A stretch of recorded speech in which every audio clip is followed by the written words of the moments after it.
আসসালামু আলাইকুম। আশা করি আপনারা সকলেই ভালো আছেন। আজ আমি তৈরি করে দেখাবো বেকারি স্টাইলে পাউন্ড কেকের রেসিপি। আপনারা ঘরে বসেই কিভাবে পাউন্ড কেক তৈরি করতে পারবেন সেই একটি রেসিপি নিয়ে আপনাদের সামনে হাজির হয়েছি। তো চলুন তাহলে দেখে নিই কীভাবে পাউন্ড কেকটি তৈরি করে নিয়েছি। প্রথমে একটি মিক্সিং বোল নিয়ে নিয়েছি এবং এর মধ্যে আমি 2টা ডিম দিয়ে দিয়েছি। এবার ডিমটাকে হালকা একটু বিট করে নিব, তবে এটাকে ফোম করার কোনো প্রয়োজন নেই।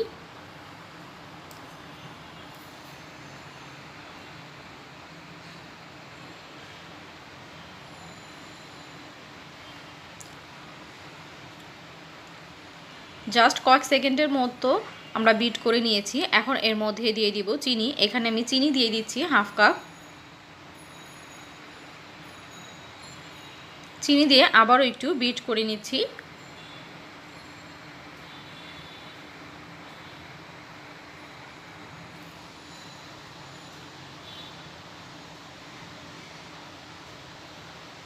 আপনারা দেখতে পাচ্ছেন চিনি এবং ডিমের বেটারটা কীরকম হয়েছে। এটা কিন্তু এখনও ফোম হয়ে যায়নি। এখন এর মধ্যে আমি দিয়ে দিচ্ছি আধা কাপের মতো তেল আর বাটার আমি একসাথে মিক্স করে দিয়েছি। আপনারা শুধু বাটার অথবা শুধু তেল দিয়েও তৈরি করে নিতে পারেন। বাটার দিয়ে যদি তৈরি করে নেন তাহলে আগে বাটার আর চিনিটাকে ভালোভাবে বিট করে নিতে হবে। এই পর্যায়ে বিট করা বন্ধ করে দিব।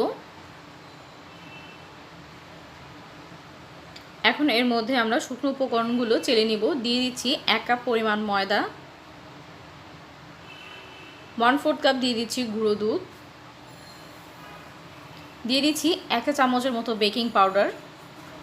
এবার এই উপকরণগুলো আমরা চেলে তারপরে ব্যবহার করব। দেখতে পাচ্ছেন আমি কিন্তু একেবারে সবগুলো দিয়ে দিইনি, অল্প কিছুটা চেলে নিয়েছি এবং একটি স্প্যাচুলারের সাহায্যে খুব ভালো করে মিক্স করে নিয়েছি। ময়দাটা যেন কোনোভাবেই দলা পেকে না যায় সেদিকে লক্ষ্য রাখবেন। খুব আলতো হাতে কিন্তু আমরা মিক্স করে নিব।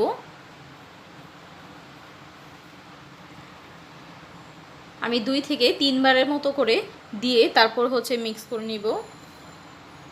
তো এটা মিক্স করা হয়ে গিয়েছে। আমি আবারও একটু চেলে নিচ্ছি, দেখতে পাচ্ছেন। তো আমি আবারও খুব ভালো করে মিক্স করে নিব।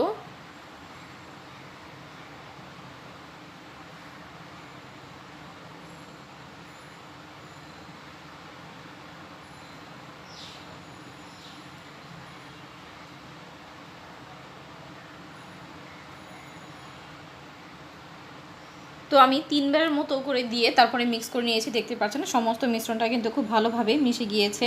এখন এর মধ্যে আমি দিয়ে দিচ্ছি ভ্যানিলা এসেন্স, কয়েক ফোঁটার মতো ভ্যানিলা এসেন্স দিয়ে দিচ্ছি এবং একটা সুন্দর কালার আসার জন্য আমি এখানে ইয়েলো ফুড কালারটা ব্যবহার করেছি। এটা অপশনাল, চাইলে আপনারা ব্যবহার করতে পারেন, আবার চাইলে নাও করতে পারেন।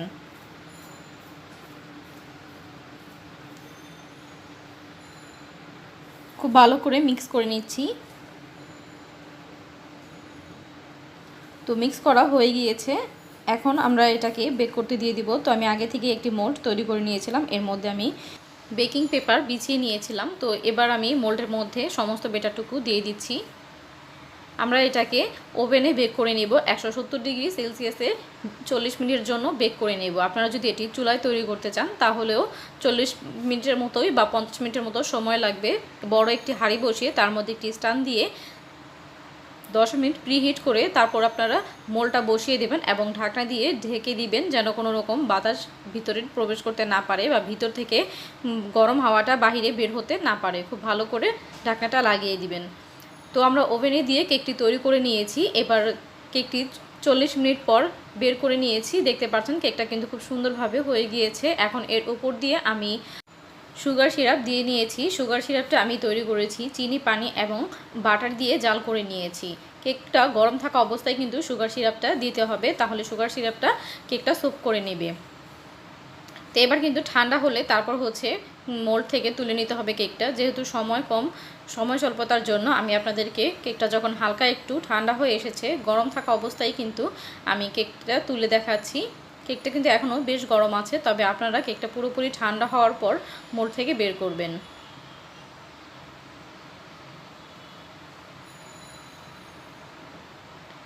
দেখুন কেকটা যে কতটা সফট হয়েছে।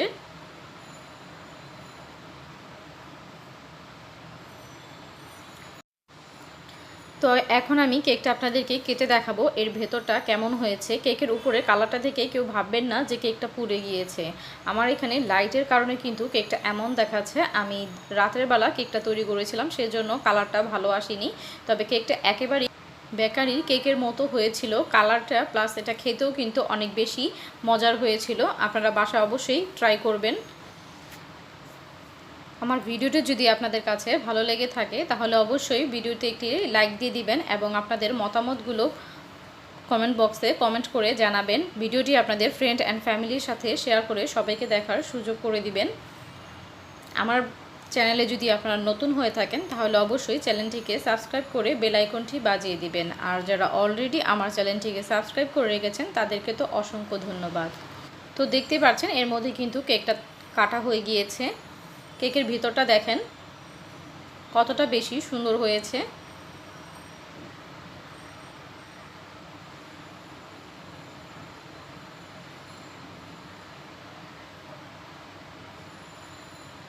তো আমার এই ভিডিওটি যদি আপনাদের কাছে ভালো লেগে থাকে তাহলে কিন্তু অবশ্যই আমার চ্যানেলের পাশেই থাকবেন এবং আমার জন্য সবাই দোয়া করবেন। আজ এখানেই বিদায় নিচ্ছি। আল্লাহ হাফেজ।